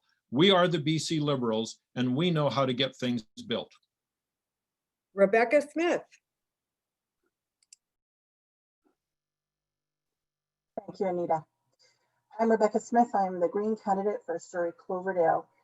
I have worked in this community for over 10 years, working with city officials, with the Chamber of Commerce, with the Board of Trade in its on its committees. I have worked with not-for-profits, and I have worked countless times with for charities within the city. I am working to build a better place for our citizens, for my neighbors, my friends, my family. What this election is about is not just about Liberal or NDP. It's about other choices. And when we're considering our options, we need to talk about not just the options currently, but the responsibility for the future. The BC Greens are the only party that has been there to hold the NDP to account, to tell it like it is, and to talk about what we need to talk about: climate change, sustainability, not just about environment, but about economy and about health and wellness. It's people. Time. Mike Starchuk. Thank you, Anita. Mike Starchuk, BC NDP candidate for Surrey Cloverdale. As a former firefighter, I know how desperately we need a second hospital and cancer treatment center in Surrey. As a parent and a grandparent, I know how important providing funding to our education system is. Creating an economic plan to get out of the pandemic is a top priority. Marvin Hunt has been silent on the issues that matter to people in Surrey Cloverdale. Marvin Hunt stood on the land where a new hospital was supposed to be, and then looked the other way while the land was sold by Andrew Wilkinson. Even the Surrey Panorama Liberal candidate agrees that that was the wrong decision. Now Marvin Hunt wants the city to hold a non-binding referendum on policing and have the people pay for it. John Horgan and the BC NDP are building a second Surrey hospital, including a cancer center. The BC NDP is protecting our province through COVID-19, and I know John is looking out for the families as the economy recovers. What we can't afford now are cuts to hospitals and schools. On October 24th, I'm seeking your support to join the BC government as the first BC MLA, NDP MLA for Surrey Cloverdale, and the first professional firefighter elected in BC. Please vote for me and John. The candidates of Surrey South. Let's begin with Stephanie Cadieux. Thank you, Anita. And first to Mr. Ibbotson and Ms. Greaves, congratulations on your candidacy, and I wish you a good campaign. I care deeply about our community in the province. I've had the honor of representing it for 11 years. And I think right now, more than ever, we need a government that understands the very real link between a strong economy and our ability to provide the supports for those who need them. As an MLA and cabinet minister, I've proven I can get things done. I'm asking for the chance to do more. We need leadership and a practical plan to help us recover. We delivered the strongest economy in the country and steered BC out of 2 major recessions. We have a proven track record. There's lots in our platform on social supports, which I feel very strongly about, but this is a business association, so let's focus on that. We've put forward a plan to eliminate the small business tax, the PST, to take action on the sky-high property tax assessments by implementing split assessments, and much more. We've got a plan for small business in the province, and we've got a talented team across BC. I'm asking for your vote. Time. Pauline Greaves. Thank you, Anita. I must say that it is unbelievable to hear the responses and the promises being made by the Liberals. The Liberals are trying to convince you that they care about us. They care about the residents of Surrey, and they now have a plan to really help us. The Liberals were in power for 16 years, and for 13 of those years, Stephanie Cadieux promised individuals and families to help us make a better life, to better the lives of citizens of Surrey. And for 13 years, she and the Liberals failed. This is how they care about us. No hospital, land sold. No new schools. Mismanagement of ICBC. Increased speculation that made us unaffordable housing in our community. We moved further out, and then they charged us a toll so we could get to work to make a living. Tim Ibbotson. Thank you. And also thank you to Stephanie and Pauline. I see I have my work cut out for me, no doubt. I'm running because the NDP lost me when they called this election. The best part about the government was probably the 2 green seats that kept it in check and kept it accountable. And the fact that John Horgan went against his word and just called an election and bailed on that means that we can trust them about as much as we could trust the Liberal government that tanked us for 14 years.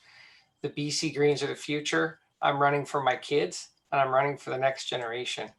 How do we not know about the $1 billion that the NDP has been subsidizing oil and gas when they're only recovering $200 million in royalties? How are we not talking about that?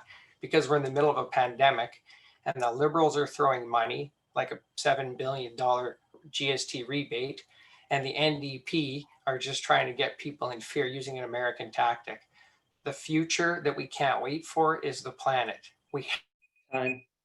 The candidates of Surrey Panorama. Gulzar, Cheema, you're up first. Hi, my name is Dr. Gulzar Cheema, and I'm the BC Liberal candidate. I live in the riding. I have worked in the riding for 27 years. I also represented part of this riding in 2001. I understand the importance of effective representation. I understand what's missing in Surrey. Today, we see everywhere the NDP has broken promises, whether it's the taxi industry, trucking industry, infrastructure, hospital, you name it. We have nothing, they have nothing to show for the public safety. People are confused about their promises, but they know one thing for sure, that I will work for them. Our government brought this province from have not to have province. Time has come to have an economy which is vibrant, open-minded, have an international presence. I think to pay everything, we need to have the economy. We are the builders. We do things. We build roads. We build highways. We build hospitals. Today, we made the announcement for the hospital. I and my colleagues will deliver that. We deliver, we speak for you, and we tell the truth. Time. Jinny Sims.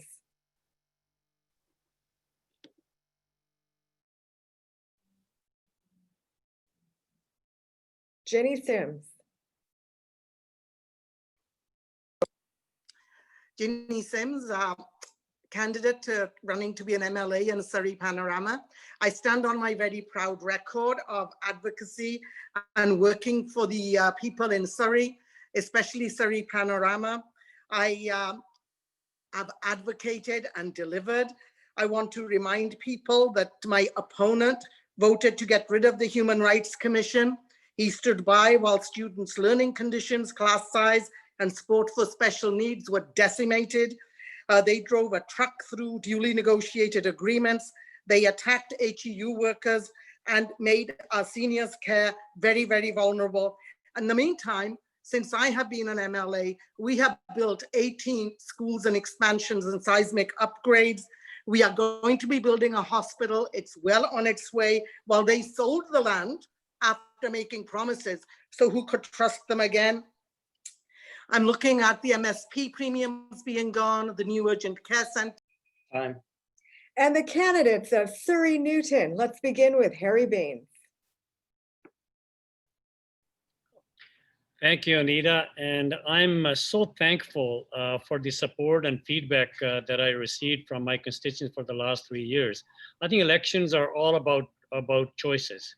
Can you trust a party that said we will not sell BC Rail? They sold BC Rail after the election. They said they will not bring HST, then they brought HST after the election. They closed over 200 schools across the province. We are doing what we said we would do. We're building schools, 8,900 student seats. We're building new hospital we said we would build. We are expanding SkyTrain into Surrey. That's what our promise of. We brought a Human Rights Commission. Every time they come into power, they got rid of Human Rights Commission. So I think tolls are removed, MSP premiums are removed. That's what our promise was, so we delivered. But much more to do. We are now promising that we will have a second medical school, which is a highly needed because we need more doctors and nurses to be trained here. We're building South Asian heritage. Time. And Paul Boparai. Thank you, Anita. Paul Boparai, Surrey Newton for the BC Liberals. I want to get more youth involved in the riding into politics. So I know they like things that are online. So I just want to let them know my website is up, paulboparai.ca. They can follow me on Facebook at Paul Boparai Surrey, Twitter at Surrey_Paul, Instagram is Paul Boparai Surrey. And I just want to say that the PST, the 0% PST that we're doing in the first year is really going to help people in Surrey Newton because we're involved in the construction and trades business. And I think you're going to save at about 19,000 per new house. So I think that's pretty much the roof on a house, and that's going to be able to use towards other things for their kids and tuition and sports. So I think that's great for our community. If I have a few more minutes, I'll just sit here and read the 23 new and increased taxes that the NDP have done since in power. Income tax, corporate tax. And that was our last comment for the evening. We're right on time. And no matter who forms government, they're going to work with the Surrey Board of Trade and the South Asian Business Association to make Surrey an opportunity city.